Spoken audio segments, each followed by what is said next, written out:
Welcome to Samba Samba. Enjoy the video. You start by making the repository and deciding asset handling. This prevents immediate conflicts. Clone the repo, add the Unity.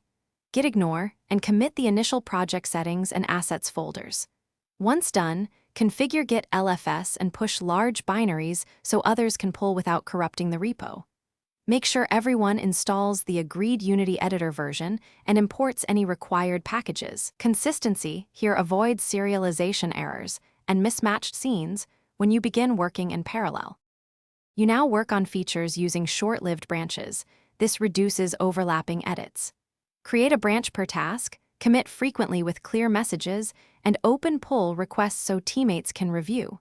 For scenes, lock them or move functionality into multiple additive scenes and prefabs to allow parallel editing. This prevents whole scene merge headaches.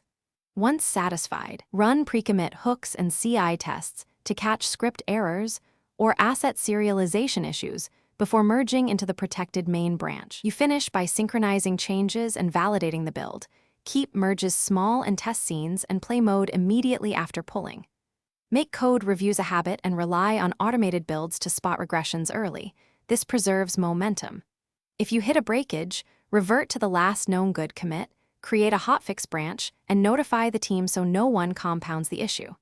One troubleshooting tip: if scenes refuse to merge, restore from a working commit and reapply smaller, controlled changes to isolate the conflict. Thanks for watching. Consider subscribing if we helped you.